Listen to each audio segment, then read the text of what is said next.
Okay guys, so I'm here to review the 186th shift of the Metamorphosed to Malleability by Michelle, otherwise known as Jacalador on DeviantArt.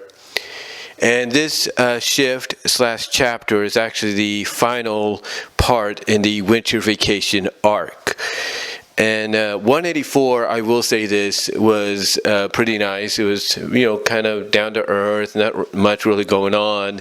But it was decent setup for the 0.5 continuation, which she uploaded a few days after she did 184. And 0.5 really demonstrated in story the almost the unlimitations of what Briella and her powers, or Briella basically is capable of, I should say, with her powers. Because even though you didn't see nothing visually, just going off what you were reading and, and basically reading off from Crystal's experience, it was like, yeah, you can just imagine in your mind how out of this world, literally, the powers are for Briella to really be limitless with when it comes to utilizing them. Now, like I said, 185 was, down to earth, not really much going on there. But then we get to this final one, this 186 shift, which is the finale to the winter vacation arc.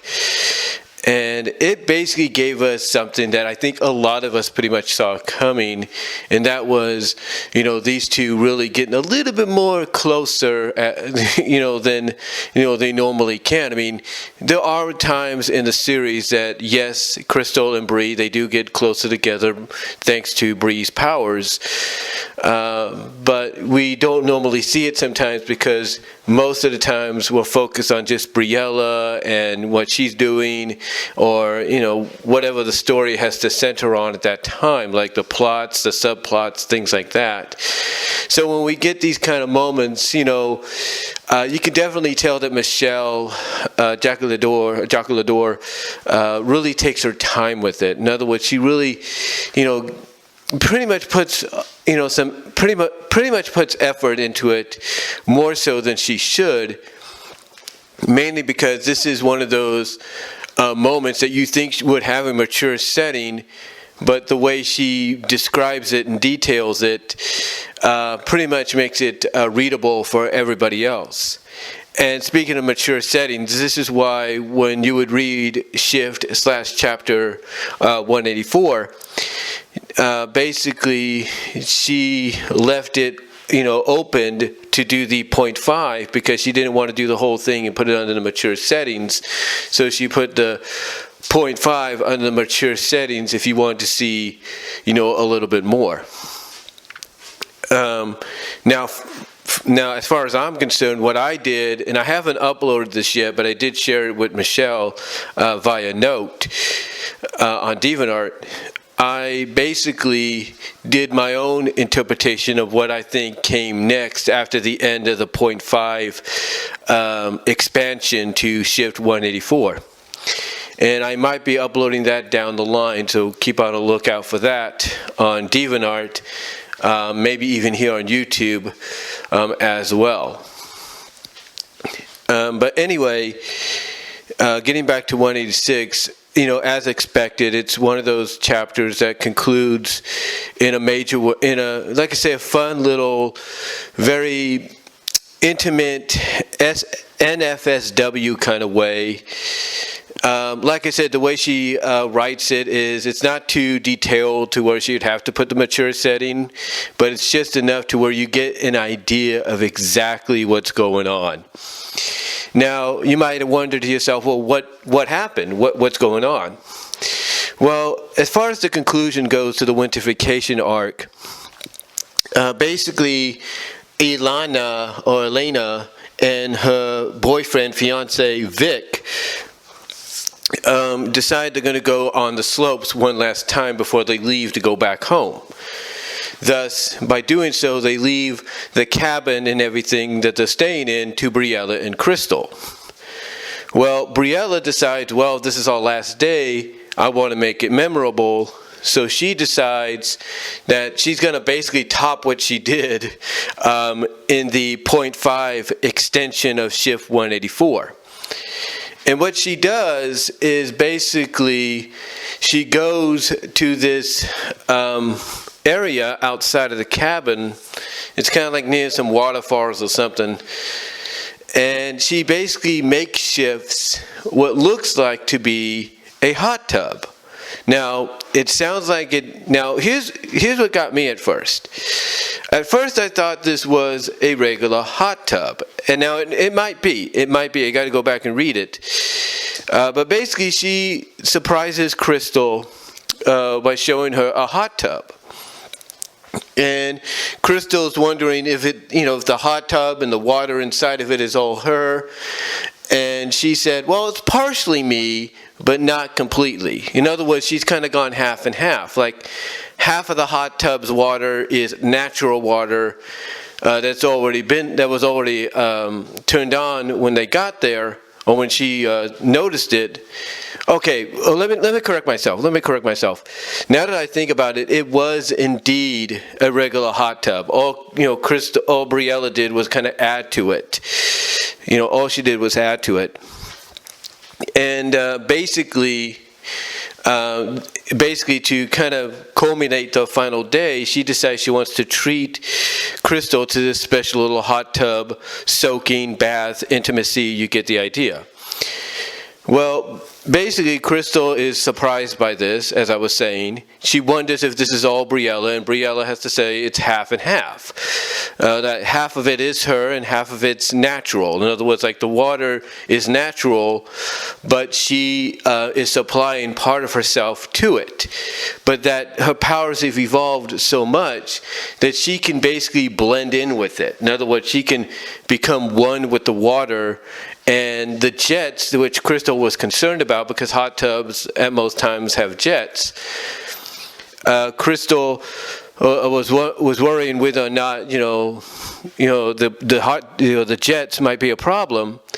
And Briella's like, oh no, they're not a problem. Because I can basically control the condensity or the density of my fluid form.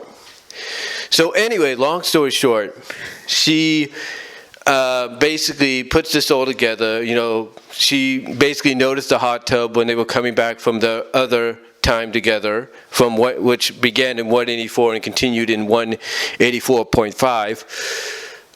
And basically, she said she noticed the hot tub, and that's when the idea came that on the last day, she was going to find a way to treat Crystal to this experience in the hot tub with her. So that's what she did. And let's just say they had some very intimate fun. But like I said, the way Michelle wrote it or typed it up, it's done in a way to where you get the idea of what's going on. You could picture what's going on. But it's written in such a way that you don't have to worry about whether or not it's under the mature settings because of how she details it very carefully. And I like that. I did like that there. Because, these are the kind of stories that I think anybody should read. I mean, I get the idea that, she has to sometimes take a part of it, like a 0.5 or whatever, or maybe a certain chapter, because, it's going to get to certain moments in there, and she has to put it on the mature setting. Or, basically describe it as mature content. I get that. I'll tell you from experience why I get that. Recently, I did a live stream using the OBS studio, and I live streamed basically off my DeviantArt page my story that I did back in May, which has gotten a lot of favoritism, probably more favoritisms quicker than I've had anything posted on my DeviantArt page since I've been with it over 16 years. But basically, a lot of people are favoritizing it because it features the character is Morphica, who's a character of Aunt Zorson's AZ, and Demonica / Veronica from Mr. Internet Man. And basically the way the story is they have some very intimate, close fun, which results in them fusing together into a fused form called lucifica, which is basically a combination of both their names in a sense. Well, not really, but still close to it. And the ending is basically in the fused form, they disperse, basically evaporate into an invisible cloud, vapor, and float across the sky throughout the city looking for more NFSW fun to have, as the new combined form. And I decided to live stream this through courtesy of the OBS Studio software. And what happened was basically everything seemed fine at first, but then all of a sudden I was hit with the 18 plus rating on my public view, and the limit, and basically the ad suitability thing or mode. In other words, basically the ad suitability being, hey, you could still make money, but maybe not, but you may not have that many ads to this. And then the 18 one basically being like, yeah, what's described here in the image as well. Yeah, let's just make sure no young kids look at it. And I understand that. I understand, what's described in the story. When you view it and you look at the image, it does, basically shout 18 plus, in the eyes of today's society and YouTube and all that. But the way this relates to what I was talking about with Michelle and her stories, basically her stories are, sometimes, sometimes open for a lot of people to read and enjoy. Whether it's Metamorphosed to Malleability, the Becoming Unlimited series, Cloth Shifter, you name it. She always finds a way to make sure everybody reads these, right? Well, sometimes she has to put some of the stories under the mature settings because of what is detailed. And there are times during the Metamorphosed to Malleability series she's had to do that. So at times when she realizes, hey, I want everybody to enjoy it, but I also want to add this portion to it, she'll decide to go the 0.5 route and add sort of an expansion basically to the story, but call it 0.5, like she did with 184.5. Oh, shift 184 by uploading the shift 184.5. So basically that's why if you don't have your DeviantArt page set up in a way to where the mature filter is off, basically allowing you to watch and look at the mature material or pictures or stories or whatever. Unless your DeviantArt page is, like I said, has that turned off, if you will, then you won't be able to see, any mature content like the 0.5 or the 184.5. But if you have them off, then you'll be able to.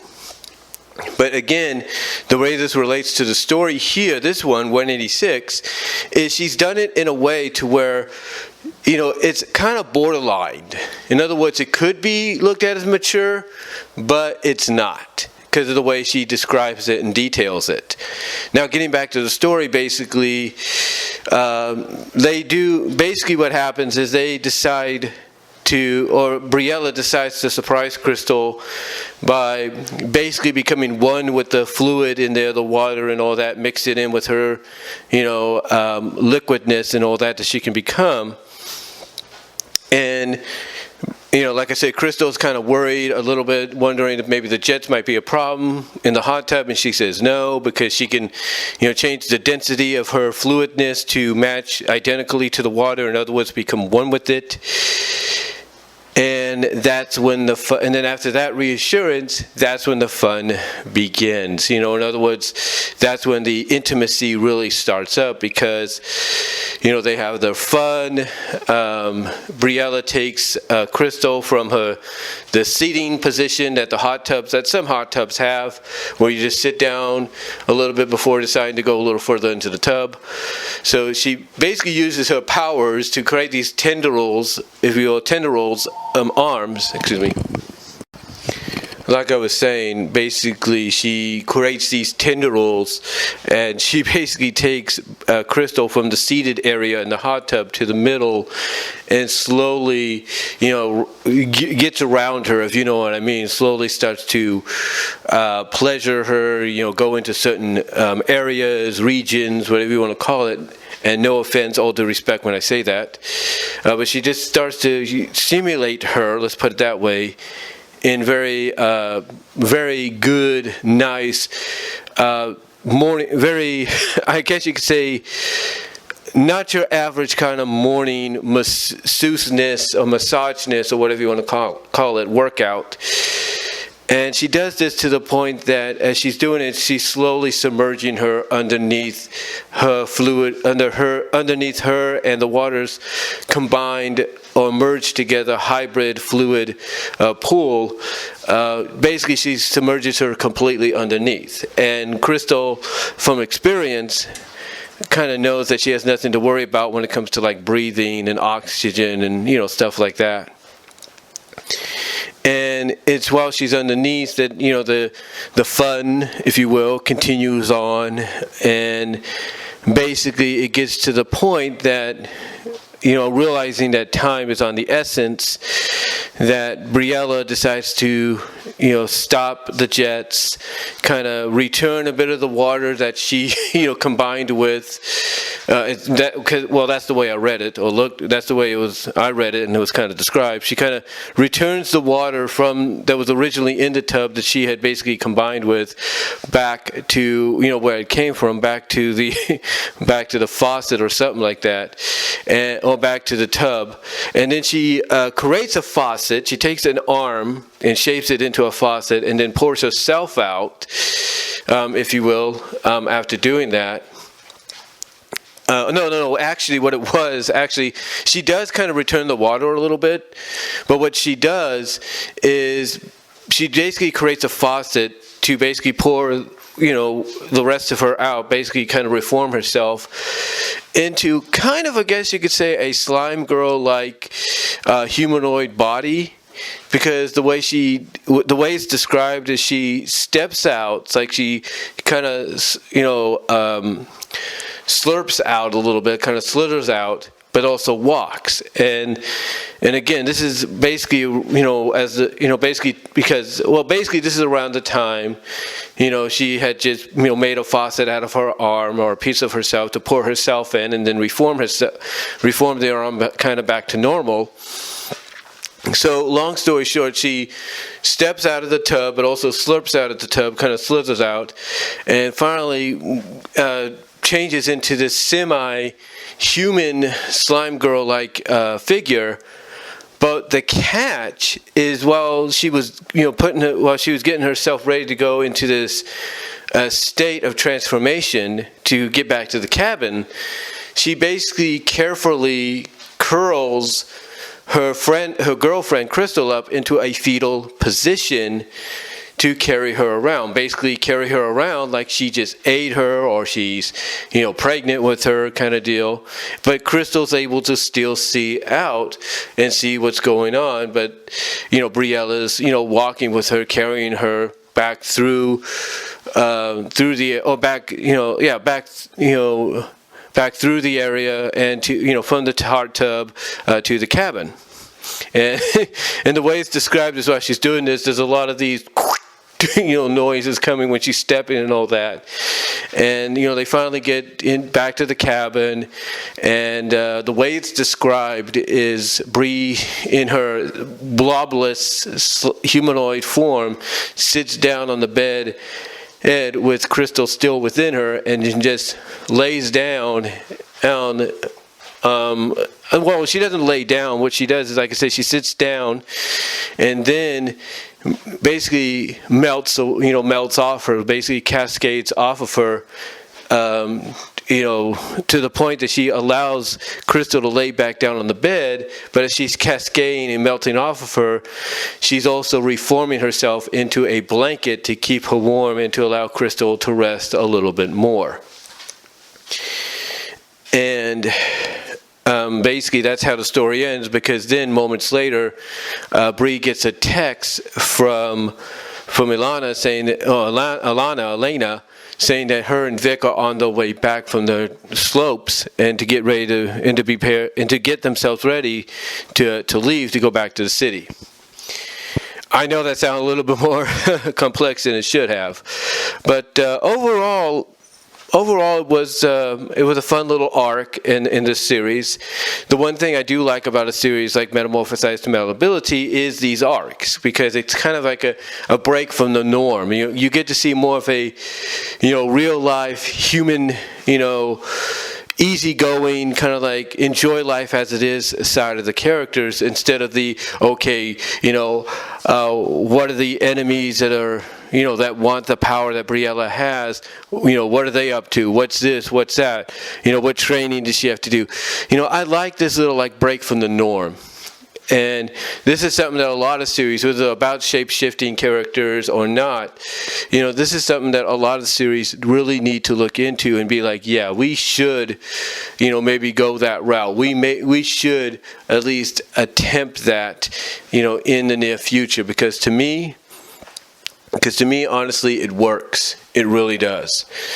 The story, like I said, is a great finale. It's a great conclusion to the arc. To the arc. And like I said earlier, it's something that I think a lot of us expected that follow these kind of stories. That you knew they had to have one. That the character and the love interest had to have one more moment of intimacy.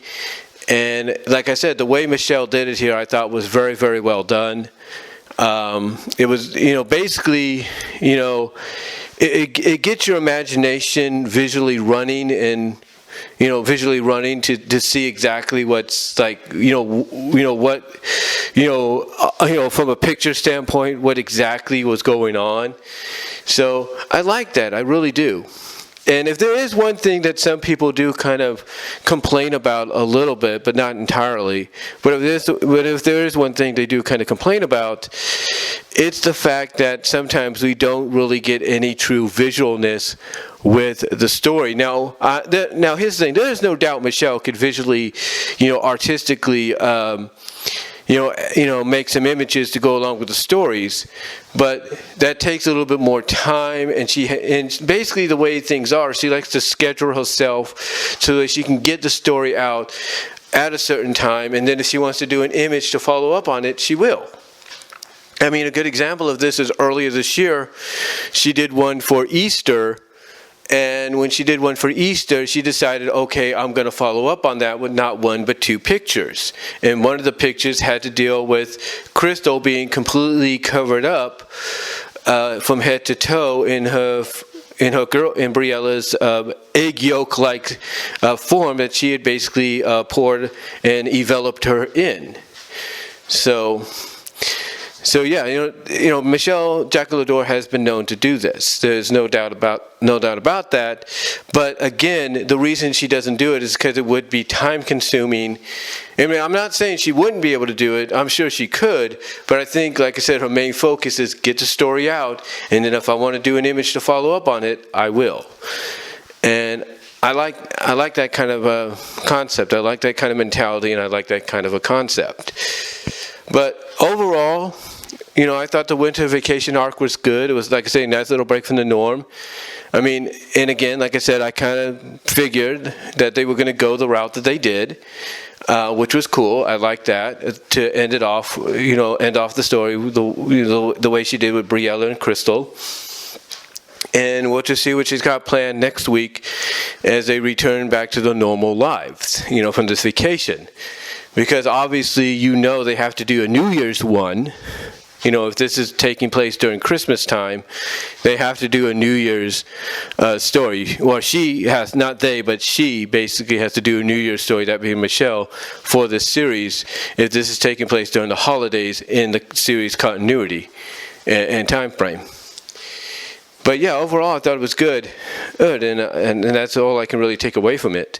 I thought it was good, and it really gets me excited and hyped up to see what happens next. Because if there's one thing I look forward to on Thursdays is these stories, and because I always find them fun and sometimes adventurous, and sometimes they can, like I said, be a little bit of a break from the norm and kind of enjoyably be a little risque, if you know what I mean. Now, as far as what I see coming in the future, she has come out and she said she does have 200, the first draft, or at least I think the final first draft of the 200 shift up and running. It does sound like that this series may or may not be coming to an end soon. That's totally up to Michelle and its popularity. The popularity of the series, that is. But yeah, it does sound like she might be heading towards the end, because 200 would be a good number, but then again, maybe she wants to do more. We'll see. I still have my reservations for Vic.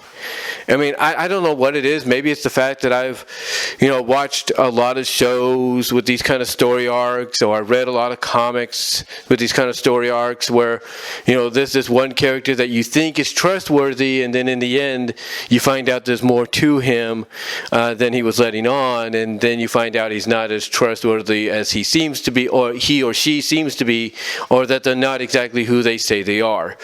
So I still have my reservations on him, but we'll see what happens. With that character, it may not be anything at all, but again, the fact that Elena wants to keep Briella's powers a secret from someone that you sound like that basically the way he's described in the story so far, you think you could trust. The fact that she wants to keep it a secret from Vic, it really makes you think and wonder if she knows something that she's not letting on just yet. And, that's being saved for the near finale of the series if we get to that part, unless, like I say, Michelle decides to continue it, the way she wants. But anyway, though, the story series is good, and I highly recommend it. The arc, I highly recommend. And I look forward to what she has planned next. Like I said, I think there's a New Year's story coming up soon, so we'll see what happens. But let me know what your thoughts are. Comment down below. Live chat during the premiere. Like the video. Check me out at my Teespring store. Check me out at BW Rosas on your favorite audio podcast locations, except for Pandora, under BW Rosas Discussions. As well as check me out at BW Rosas on Vimeo, as well as at Brian Walmer, BW Rosas on Patreon. So in other words, guys, till next time, take care, God bless. I will link the story in the annotations as well as in the description, and I will talk to y'all later.